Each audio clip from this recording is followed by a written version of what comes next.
నమస్కారం వార్తలోకి స్వాగతం. ముందుగా ముఖ్యాంశాలు. తిరుపతి రుయా ఆసుపత్రి స్టాఫ్ నర్సుపై ఓ రోగి దాడి చేసిన సంఘటనతో తమకు రక్షణ లేకుండా పోయిందని ఆరోపించిన సిబ్బంది. రుయా హాస్పిటల్ ముందర ధర్నా నిర్వహించిన నర్సులు.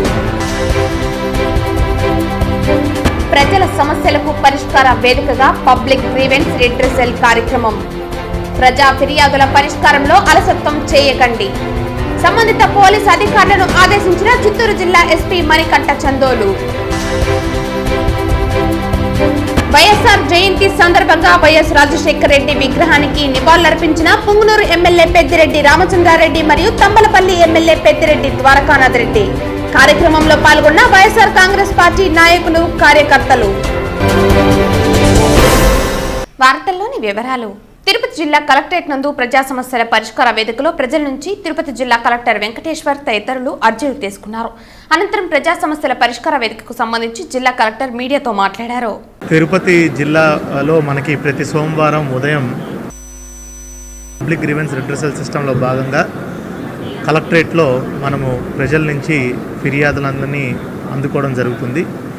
దీంట్లో ప్రతి సోమవారం పెద్ద ఎత్తున ప్రజలందరూ కలెక్టరేట్కి రావడం వలన వాళ్ళకి అన్ని సౌకర్యాలు ఇక్కడ ఏర్పాటు చేసి ఎవరికి ఎటువంటి ఇబ్బంది రాకుండా చూసుకోవడం జరుగుతుంది. ముఖ్యంగా వచ్చిన ప్రతి అర్జీదారుడికి ముందుగా మనము ఒక టోకెన్ జనరేట్ చేసి ఆ టోకెన్ ప్రకారంగా ఎవరు ముందొస్తే వాళ్ళకి మనము అర్జీని స్వీకరించడం జరుగుతుంది. ఆ తర్వాత వాళ్ళకి వెయిటింగ్ ఏరియాలో కూర్చోబెట్టి 1 by 1 మనం ఇక్కడ అర్జీలన్నింటినీ కూడా నాతో పాటు ఇతర ఉన్నతాధికారులందరూ కూడా అర్జీని స్వీకరించడం జరుగుతుంది.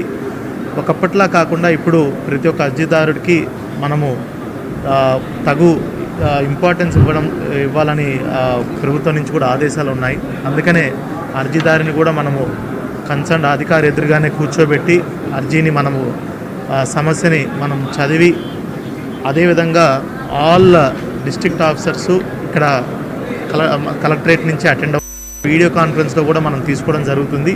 దీనివల్ల ఏంటంటే సమస్య అప్పటికప్పుడు క్షేత్రస్థాయి అధికారులందరికీ కూడా మనం చేరవేసి ప్రజలు ఇబ్బంది గురి కాకుండా ఒకేసారి క్షేత్రస్థాయి తహసీల్దార్ అయితేనేమి, ఎంపీడీఓ అయితేనేమి, అదేవిధంగా మిగతా లైన్ డిపార్ట్మెంట్స్ అఫీషియల్స్ అందరినీ కూడా మనం కలెక్టరేట్ నుంచే ముందుగానే కొంచెం వారించడం జరుగుతుంది. వాళ్ళు కూడా ఒకవేళ వాళ్ళ దృష్టిలో వెంటనే సమస్యకి పరిష్కారం ఉంటే వాళ్ళు వీడియో కాన్ఫరెన్స్ ద్వారా చెప్తారు. మనం అది పిటిషనర్కి చెప్పడం జరుగుతుంది.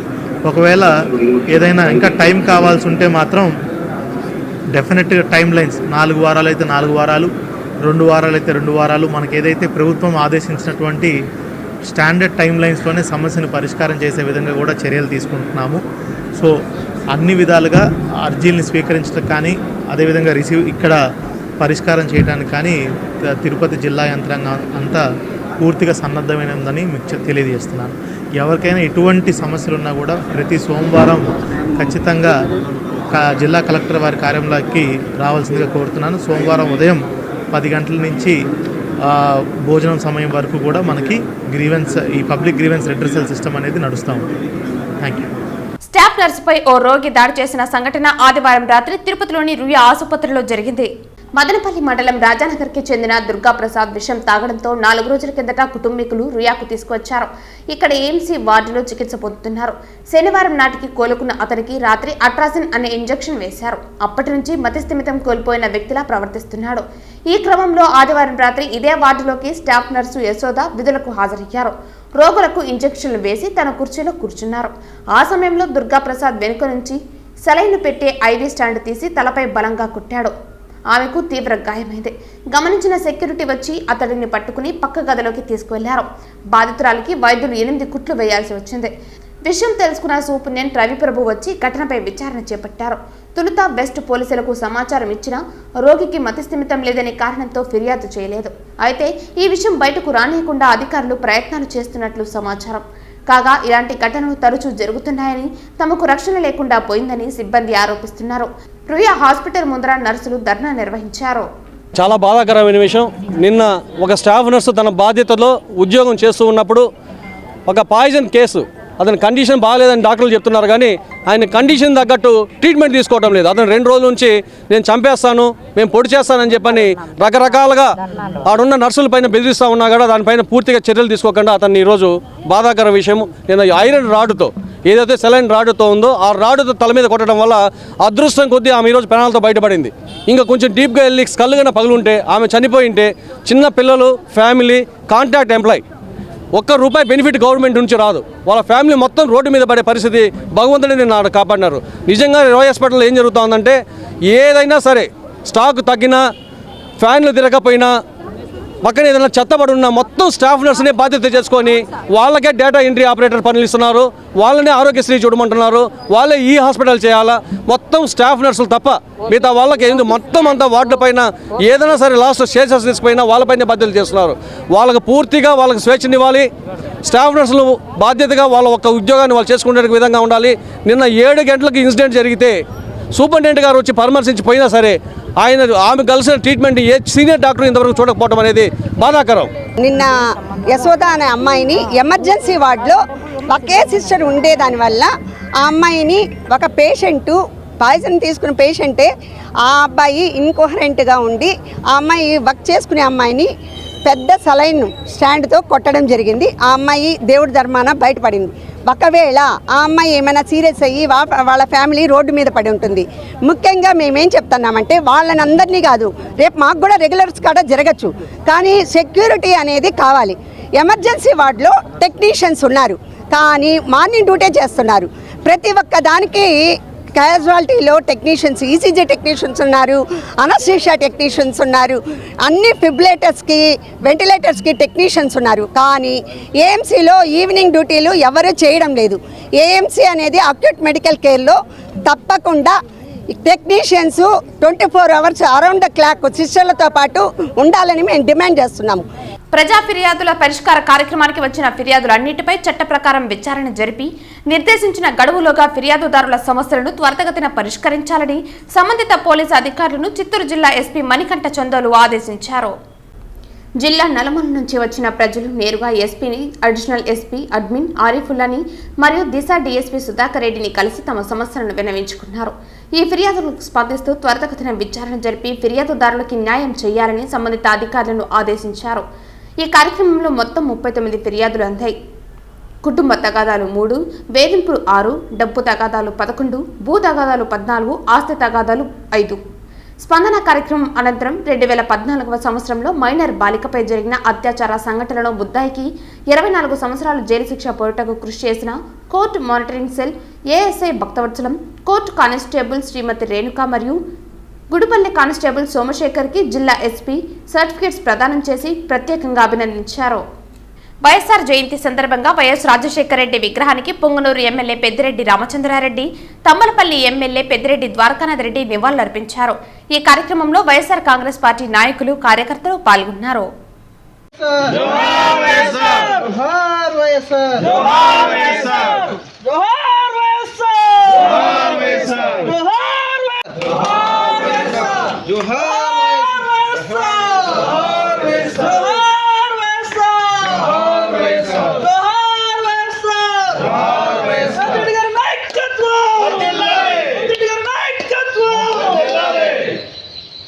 Retired employees welfare association Chittoor వారి ఆత్మీయ అభినందన సభలో చిత్తూరు ఎమ్మెల్యే గురజాల జగన్మోహన్ పాల్గొన్నారు. నేను కూడా ఈ ఊర్లో లేదు, నాకు బంధుత్వం లేదు, నాకు కులస్తులతో కూడా పెద్ద పరిచయం లేదు. ఎందుకంటే ఆ కులంలో నాకంటే సీనియర్లు కాబట్టి వారికి పదవులు కావాలి కాబట్టి నన్ను ఇష్టపడలేదు, ఎంకరేజ్ చేయలేదు. అంటే కులాన్ని అన్నీ కాదు, రాజకీయపరమైన వ్యక్తుల గురించే చెప్తున్నా. అయినను నేను వచ్చి ఉండేది మీ అందరికీ అండగా సేవ చేస్తానని వచ్చా కాబట్టి సేవ చేసుకుంటాం. నా ప్రజలు నన్ను గుర్తిన రోజు ఖచ్చితంగా నేను ఎమ్మెల్యే అవుతాను. అప్పుడేగా మేడం చెప్పినట్టు ఎవరు ఏదో వచ్చి అడిగినా నాకేదో వస్తుంది అనే భావనలే. మా నాన్నగారు చదువుకున్న స్కూలు వారు అడిగారు, మా నాన్నగారు చేసి పెట్టి ఆయన సంతోషం పొందితే చాలని చెప్పి అది ఎంత ఏమని అడగకుండా కూడా ఆ పని చేసేయండి అని చెప్పారు. అలా అనేక రకాలుగా చేశా కాబట్టి వారు చెప్పినట్టు ప్రకృతి, ఆ ప్రకృతి అంటే ఎవరో కాదు మీరందరూ, మీరు పూజించే దేవుళ్ళు కావచ్చు, మీరు మీ ఒక మంచి మనసుతో దీవించారు చూసారు, అదే ప్రకృతి. మీ అందరి కోరిక మేరకు ఆ భగవంతుడు 4 అయిపోయారు కమ్మోళ్ళకి ఎలా ఇస్తాడు చిత్తూరులో జగన్కి అంటే మీ అందరి కోరిక, మీ అందరి మంచి మనసుతో దీవించారు కాబట్టి ఆ భగవంతుడు ఆయన మనసు మార్చి నాకు ఆ సీట్ ఇచ్చే అవకాశాన్ని అప్పుడే చెప్పినట్టు ధైర్యానికి 10 రకాలుగా వర్ణించారు. 11వ రకంగా వర్ణించినా కూడా తప్పులేదు. ఎందుకంటే మనం పోరాడేది అటువంటి వ్యక్తితో, అటువంటి క్యారెక్టర్ ఉన్న వ్యక్తితో. ఈ చిత్తూరులో అనేక మంది రాత్రి అంటే ఎగ్జాంపుల్ ఒక జాగాలో ఉన్నాను నేను, బ్రాహ్మిన్స్ మీటింగ్లో కూర్చోండా, వాట్సాప్లో వస్తూ ఉండింది, ఏమైంది పంతులు గారు అన్న. సార్ రాత్రంతా ఫోన్ చేసి బెదిరించారు సార్ అన్న. అరే మనుషులను బెదిరించడం చూసా, పంతులను కూడా బెదిరిస్తారా అన్న. అంటే వాళ్ళు పాపం పూజ చేస్తుంటారు, దేవుడి దగ్గర ఉంటారు, దేవుడికి నైవేద్యం పెడతారు, దేవుడి దగ్గర సేవ చేస్తారు, వారు ఏమైనా కోరుకుంటే అది అట్టే జరిగిపోతుంది. ఆ మాట చెప్పాను ఆ రోజు. ఏమని చెప్పానంటే ఆ సభలో, మీరెవ్వరు భయపడాల్సిన అవసరం లేదు, మిమ్మల్ని ఎవరు ఏమన్నా ఫస్ట్ నన్ను అన్నాకే మిమ్మల్ని అంటారు అని మాట్లాడుతున్నాను. షట్టిప్పిన ఫోటోలు వచ్చాయి టక అని వాట్సాప్లో. అంటే భగవంతుడు ఎంత తప్పు చేయించాడంటే అతనే పోయి బట్టలు ఇప్పి కూర్చునే పరిస్థితికి భగవంతుడు తెచ్చేశాడు. అదే ప్రకృతి అంటే. ప్రకృతిలో మీరు కోరుకునేది జరుగుతుంది అంటే ఆ ప్రకృతికి ఉండే శక్తి అది. కాబట్టి మీ అందరినీ కూడా ప్రత్యేకంగా, ఎందుకంటే ఎక్కడ నేనెవరో తెలీదు, నాకు మీరెవరో తెలీదు, కానీ మీ ఉద్యోగాల్లో ఉన్నా ఆ టైంకి వస్తే మీ ఉద్యోగాలు పోతాయని తెలిసినా మీ అందరి సాహసం నాకంటే కూడా గొప్ప సాహసం మీది. లక్ష్యం ఒకటే. ఎస్, మనందరం ప్రజల కోసం, మీరు ఒక రకంగా ప్రజలకి పొద్దున్న లేసి కష్టపడ్డారు, నేను ఒక రకంగా కష్టపడబోతాను. అది మీరు గమనించారు కాబట్టి మీ మంచి మనసు, మీ ఆశీస్సులు నాకు వచ్చాయి కాబట్టి ఈరోజు ఎమ్మెల్యే అయ్యా. ఇందిరా ప్రియదర్శిని కూరగాయల మార్కెట్ గేట్ వీధి వ్యాపారులకు మినహాయించి టెండర్ ప్రక్రియ కొనసాగించాలని వీధి వ్యాపారుల సంఘం జిల్లా ప్రధాన కార్యదర్శి సిహెచ్ శివకుమార్, ఏఐటీయూసీ నగర ప్రధాన కార్యదర్శి ఎండి రవి డిమాండ్ చేశారు. తిరుపతి కార్పొరేషన్ కమిషనర్కి కలిసి వినతి పత్రాన్ని అందించారు. తిరుపతి నగరంలో ప్రజలందరికీ అందుబాటులో అనేక సాధారణ వస్తువులను ప్రజలు ముంగిట అందుబాటులో ఉంచేందుకు వీధి విక్రయదారులు ఉన్నారు. పేద మధ్యతరగతి ప్రజలకు, యాత్రికులకు అందుబాటు ధరలతో నిత్యావసర సరుకులు, ఆహార పదార్థాలను అందించేవారని, వీరు రోజువారీ వీధి తిరుగుతూ రోడ్ల పక్కన తోపుడు బండ్లపైన చిన్న వ్యాపారాలు చేసుకుంటూ జీవనం సాగిస్తున్న వీరికి రోజుకు 300 రూపాయల నుండి 400 రూపాయల వరకు మాత్రమే వీరి సంపాదన ఉంటుందని తెలియజేశారు. ఇందిరా ప్రియదర్శిని కూరగాయల మార్కెట్ పరిమితిని మించి ప్రతిరోజు ఒక్కొక్క వ్యాపారి నుంచి 20 నుంచి 50 గేటు పేరుతో వసూలు చేస్తున్నారని, డబ్బులు ఇవ్వకపోతే తమ వద్ద ఉన్న సామగ్రి తీసుకువెళ్తామని బెదిరిస్తున్నారని అన్నారు. ఇటువంటి వారిపై అధికారులు చర్యలు తీసుకోకపోవడం చాలా దారుణమని అన్నారు. ఇందిరా ప్రియదర్శిని కూరగాయల మార్కెట్ నూతన టెండర్ ప్రక్రియలో నగరంలోని వీధి వ్యాపారులందరికీ మినహాయింపు ఇవ్వాలని కమిషనర్ని కోరారు. వినతి పత్రాన్ని అందించిన వారిలో వీధి వ్యాపారుల సంఘం నగర ప్రధాన కార్యదర్శి శ్రీనివాసులు, భాష, వాసు తదితరులు పాల్గొన్నారు. భారతీయ జనతా పార్టీ మొట్టమొదట తిరుపతి పట్టణ అధ్యక్షుడిగా ఉన్న కీర్తిశేషులు నల్లారెడ్డి 24వ వర్ధంతి సందర్భంగా గోవిందరాజస్వామి దక్షిణ మాడవీధిలోని వసంత విహార్ లాడ్జి వద్ద ఆయన చిత్రపటానికి బీజేపీ నాయకులు పూలమాలలు వేసి ఘన నివాళులర్పించారు. తిరుపతి బీజేపీ అధ్యక్షుడిగా, చిత్తూరు జిల్లా బీజేపీ అధ్యక్షుడిగా, రాష్ట్ర భారతీయ జనతా పార్టీలో అనేక పదవులలో ఉండి బీజేపీ అభివృద్ధికి ఎంతో కృషి చేశారని అన్నారు. ఆయన ఆశయ సాధన కోసం ప్రతి ఒక్క బీజేపీ కార్యకర్త కృషి చేయాలని తెలియజేశారు. ఆయన చిత్రపటానికి నివాళులర్పించిన వారిలో వారి తనయుడు బీజేపీ రాష్ట్ర వర్గ సభ్యులు చంద్రారెడ్డి మరియు బీజేపీ జిల్లా సాంస్కృతిక విభాగం convener Gundala Gopinath Reddy, BJP senior నాయకులు సుబ్రహ్మణ్య యాదవ్, భాస్కర్ రెడ్డి, చెంగయ్య, బంకు చంద్రారెడ్డి, రాజశేఖర్ రెడ్డి, తొండమనాటి సుబ్రహ్మణ్యం రెడ్డి, శివకుమార్ రెడ్డి, దీపక్ యాదవ్ తదితరులు పాల్గొన్నారు. భారతీయ జనతా పార్టీ తిరుపతి టౌన్ మొట్టమొదట మండల అధ్యక్షులుగా ఉన్న మన నల్లారెడ్డి గారి 24వ వర్ధంతి సందర్భంగా ఈరోజు భారతీయ జనతా పార్టీ ఆధ్వర్యంలో స్థానిక జీకార్ స్ట్రీట్లో వారి ఆఫీసు వద్ద ఈరోజు నల్లారెడ్డి గారి చిత్రపటాన్ని పుష్పాంజలి ఘటించి ఘన నివాళులు అర్పించి పేదలకు అన్నప్రసాదాలు పంపిణీ చేశాము. తిరుపతిలో భారతీయ జనతా పార్టీ బలోపేతానికి నల్లారెడ్డి గారి కృషి కీలక పాత్ర.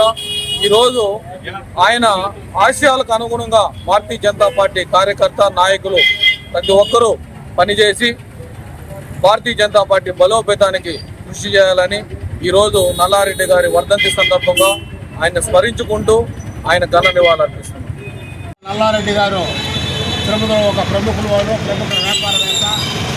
24వ వర్ధంతి ఇవాళ భారతీయ జనతా పార్టీ ఈ భీమా సంఘం నడులందు ఈ యొక్క వర్ధంతిని జరుపుకుంటున్నాం. ఇవాళ చూసినట్టయితే భారతీయ జనతా పార్టీలో ఉండే లీడర్లో తిరుపతి నుంచి ఢిల్లీ వరకు చూసినట్టయితే ఆయనకు అందరూ సైనికులు. ఆయన భారతీయ జనతా పార్టీకి ఆత్మీయులుగా పనిచేశారు, పట్టణ ప్రజలుగా పనిచేశారు. భారతీయ జనతా పార్టీ అనేక పదవులు పనిచేయడం కాకుండా ప్రజలకు భారతీయ జనతా పార్టీ ఎంతో నాయకులకి అందరికీ కూడా ఆత్మీయ మిత్రులుగా ఉన్నారు. ఆయన వాళ్ళ భారతీయ జనతా పార్టీ ఇంత స్థాయికి ఎదుగుతున్న తిరుపతి పట్టణంలో కూడా ఆయన యొక్క పునాది అయినటువంటి వ్యక్తి. ఆయన యొక్క వర్ధంతి జరుపుకోవడం ఎంతో గొప్ప విషయము. ఆయన్ని ఇవాళ స్మరించుకోవడం, ఆయన యొక్క ఏదైతే ఆశయాలు ఉన్నాయో ఆశయాల కోసం అందరూ కూడా కట్టుబడి పనిచేయాలని కోరుకుంటూ కుప్పం తెలుగుదేశం పార్టీ కార్యాలయంలో నిర్వహించిన మీడియా సమావేశంలో చిత్తూరు ఎంపీ దగ్గుమల్ల ప్రసాదరావు మాట్లాడుతూ కుప్పం ప్రజలకు కృతజ్ఞతలు తెలపడానికి వచ్చారని తెలిపారు.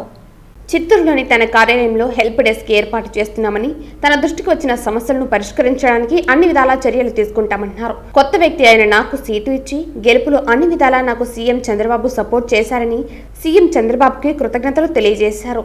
జిల్లాలోని రైల్వే సమస్యలను పరిష్కరించడానికి చర్యలు తీసుకుంటామన్నారు.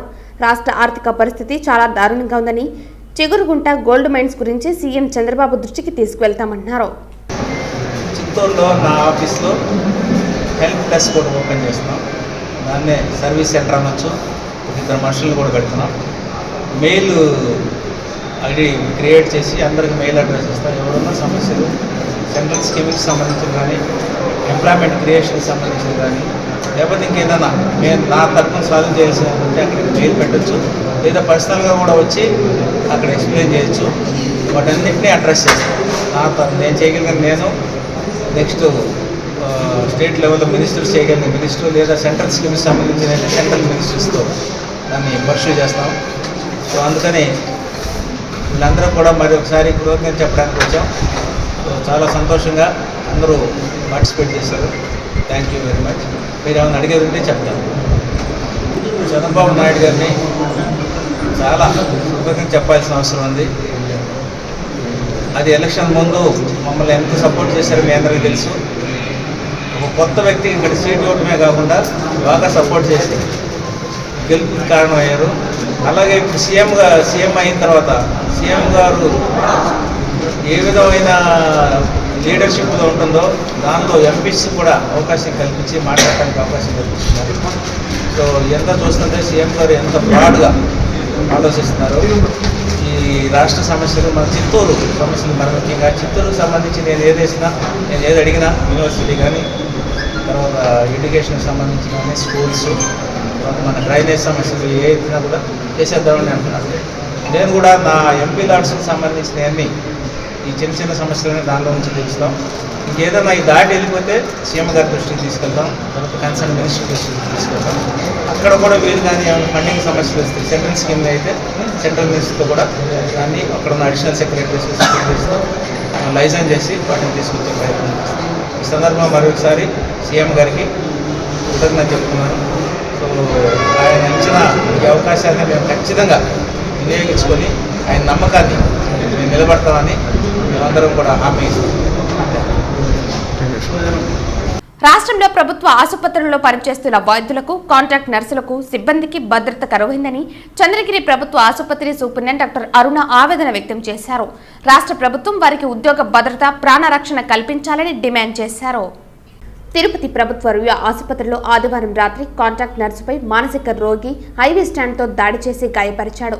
ఇందుకు నిరసనగా సోమవారం తిరుపతి జిల్లా చంద్రగిరి పట్టణంలోని ప్రభుత్వ ఆసుపత్రి వైద్యులు, నర్సులు వీధులు బహిష్కరించి ఆసుపత్రి ఎదుట ధర్నా నిర్వహించి నిరసన తెలియజేశారు. ఈ సందర్భంగా ఆసుపత్రి సూపరింటెండెంట్ డాక్టర్ అరుణ మాట్లాడుతూ, ఈ మధ్యకాలంలో రాష్ట్ర వ్యాప్తంగా అక్కడక్కడ ప్రభుత్వ వైద్యులపైన, నర్సులపైన దాడులు పెరిగిపోతున్నాయని, రక్షణ కరువైందని ఆవేదన వ్యక్తం చేశారు.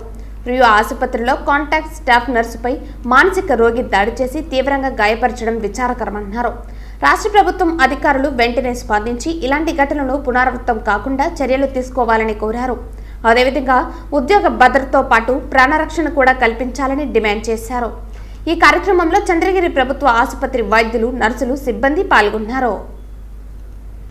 మేము ఈరోజు ఈ ఆందోళన కారణం ఏమిటంటే రాత్రి రుయా హాస్పిటల్లో ఒక స్టాఫ్ నర్స్ గారిని ఒక పేషెంట్ ఐవీ స్టాండ్తో కొట్టి గాయపరిచి ఆవిడకి తలకి దెబ్బ తగిలి చాలా సీరియస్గా ఉన్నారు.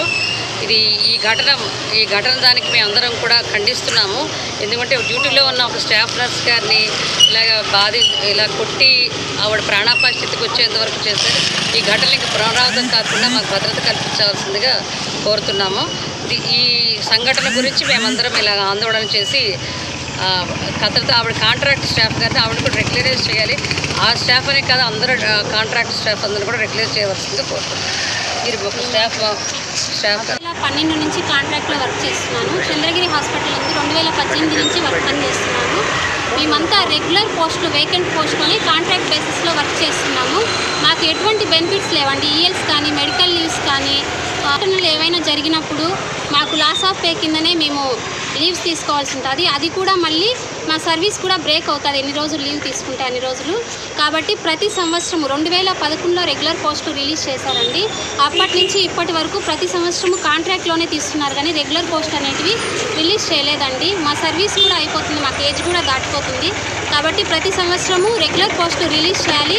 అదేవిధంగా మేము ఎలిజిబుల్ ఉన్నాం కాబట్టి మమ్మల్ని అందరినీ రెగ్యులరైజ్ చేయాలని గవర్నమెంట్ కోరుకుంటున్నామండి. క్యాన్సర్ వ్యాధిని మొదటి దశలో గుర్తించి తగిన వైద్యం తీసుకుంటే పూర్తిగా నయం చేసుకోవచ్చునని తిరుపతి స్విమ్స్ హాస్పిటల్ అంకాలజీ వైద్య విభాగం వైద్యులు డాక్టర్ శ్రవంతి తెలిపారు. ప్రతి మహిళ రొమ్ము క్యాన్సర్ నిర్ధారణ పరీక్షలు తప్పనిసరిగా చేయించుకోవాలని ఆమె సూచించారు. తిరుపతి శ్రీ వెంకటేశ్వర వైద్య విజ్ఞాన సంస్థ మొబైల్స్ క్యాన్సర్ స్కానింగ్ యూనిట్ ఆధ్వర్యంలో సోమవారం తిరుపతి జిల్లా చంద్రగిరి మండలం రాయలపురం సచివాలయం కార్యాలయంలో ఉచిత క్యాన్సర్ వ్యాధి నిర్ధారణ వైద్య శిబిరం నిర్వహించారు. నా పేరు డాక్టర్ శ్రవంతి. నేను స్విమ్స్ బాలాజీ ఇన్స్టిట్యూట్ ఆఫ్ ఆంకాలజీలో ప్రివెంటివ్ ఆంకాలజీ విభాగంలో మెడికల్ ఆఫీసర్గా పనిచేస్తున్నాము. మేము Sri Balaji institute of oncology ఆధ్వర్యంలో ఉచిత క్యాన్సర్ నిర్ధారణ పరీక్షలు చేస్తున్నాము. ఇందులో భాగంగా 2 పింక్ బస్సులు వేరు పిహెచ్సిలకి వెళ్తాయి. ఈ పిహెచ్సిలకి వెళ్ళినప్పుడు నోటి క్యాన్సరు, రొమ్ము క్యాన్సరు, గర్భాశయ క్యాన్సరు, అలాగే మగవాళ్ళకి ఊపిరితిత్తుల క్యాన్సరు, మూత్రపిండాల క్యాన్సర్ యొక్క లక్షణాలు, వీటిని పరీక్షలు జరుగుతాయి. బస్సులో ఉచితంగా మ్యామోగ్రామ్ మరియు ప్యాప్స్మియర్ పరీక్షలు జరుగుతాయి. ఈ సేవలను అందరూ వాడుకొని ఎర్లీగా ఏదైనా క్యాన్సర్ లక్షణాలు ఉంటే నిర్ధారణ చేసుకోవడం వల్ల ఏదైనా ఐడెంటిఫై ఉండి సస్పెక్ట్స్ ఉంటే వాళ్ళని స్విమ్స్కి రెఫర్ చేస్తాము. స్విమ్స్లో వారికి ఉచితంగా క్యాన్సర్ నిర్ధారణ పరీక్షలు జరుపుతాము. దాని ద్వారా ఫర్దర్గా ఎర్లీ స్టేజెస్లోనే ట్రీట్మెంట్ తీసుకుంటే ట్రీట్మెంట్ యొక్క సక్సెస్ బాగుంటుంది. ప్రస్తుతం చంద్రగిరి సమీపంలోని రాయలపురంలో ఉచిత క్యాన్సర్ నిర్ధారణ క్యాంప్ జరుగుతున్నది. ఈ సేవలను అందరూ ఉపయోగించుకోవాలని ఆశిస్తున్నాం. దివంగత నేత ఉమ్మడి తెలుగు రాష్ట్రాల మాజీ ముఖ్యమంత్రి డాక్టర్ వైఎస్ఆర్ రాజశేఖర రెడ్డి 75వ జయంతి వేడుకలు చంద్రగిరిలో ఘనంగా నిర్వహించారు. మాజీ తుడా చైర్మన్ చెవిరెడ్డి మోహిత్ రెడ్డి వైఎస్ఆర్ విగ్రహానికి పూలమాలలు వేసి నివాళులర్పించారు. ఉమ్మడి తెలుగు రాష్ట్రాల మాజీ ముఖ్యమంత్రి డాక్టర్ వైఎస్ రాజశేఖర రెడ్డి 75వ జయంతి వేడుకలు సోమవారం చంద్రగిరిలో ఘనంగా నిర్వహించారు. ఈ కార్యక్రమానికి మాజీ తుడా చైర్మన్ చెవిరెడ్డి మోహిత్ రెడ్డి హాజరయ్యారు. వైఎస్ఆర్ విగ్రహానికి నివాళులర్పించారు. అనంతరం వైఎస్ఆర్సీపీ ఆధ్వర్యంలో ఏర్పాటు చేసిన పుట్టినరోజు భారీ కేక్ను కట్ చేసి సంబరాలు జరుపుకున్నారు. ఈ సందర్భంగా మోహిత్ రెడ్డి మీడియాతో మాట్లాడుతూ దివంగత నేత మాజీ ముఖ్యమంత్రి వైఎస్ రాజశేఖర రెడ్డి ఉమ్మడి తెలుగు రాష్ట్రాల అభివృద్ధికి చేసిన కృషి చిరస్మరణీయమని కొనియాడారు. ఆయన ఆశయాల సాధనకై వైఎస్ఆర్ కాంగ్రెస్ పార్టీ నాయకులు, కార్యకర్తలు నిరంతరం కృషి చేయాలని పిలుపునిచ్చారు. ఈ కార్యక్రమంలో వైఎస్ఆర్ కాంగ్రెస్ పార్టీ నాయకులు, కార్యకర్తలు, వైఎస్ఆర్ అభిమానులు పాల్గొన్నారు. వైఎస్ రాజశేఖర రెడ్డి 75వ జయంతి సందర్భంగా తిరుపతి రూరల్ లింగేశ్వర్ నగర్లో వైఎస్ఆర్సీపీ పార్టీ కార్యాలయం నందు నిర్వహించిన అన్నదాన కార్యక్రమానికి చెవిరెడ్డి మోహిత్ రెడ్డి ముఖ్య అతిథిగా విచ్చేశారు. మహానేత వైఎస్ రాజశేఖర రెడ్డి 75వ జయంతి సందర్భంగా స్థానిక లింగేశ్వర్ నగర్లో వైఎస్ఆర్సీపీ పార్టీ కార్యాలయం నందు ముఖ్య అతిథిగా విచ్చేసిన Chevireddy Mohith Reddy, state youth joint secretary Sasidhar Reddy ఆధ్వర్యంలో సుమారు 600 మందికి అన్నదానం చేయడం జరిగింది. ఈ కార్యక్రమంలో Sai Rayal, MPTC Nagabhushanamma, ward member Vasu, Murali, Harikrishna, Somasekhar Reddy, Pavan, Bhupathi, Madhu, Prem, Siva, Sarath తదితరులు పాల్గొన్నారు. వార్తలు ముగించే ముందు ముఖ్యాంశాలు మరోసారి. తిరుపతి రుయా ఆసుపత్రి స్టాఫ్ నర్సుపై ఓ రోగి దాడి చేసిన సంఘటనతో తమకు రక్షణ లేకుండా పోయిందని ఆరోపించిన సిబ్బంది.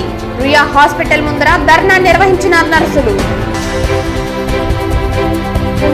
ప్రజల సమస్యలకు పరిష్కార వేదికగా పబ్లిక్ గ్రీవెన్స్ రిడ్రెసల్ కార్యక్రమం. ప్రజా ఫిర్యాదుల పరిష్కారంలో అలసత్వం చేయకండి.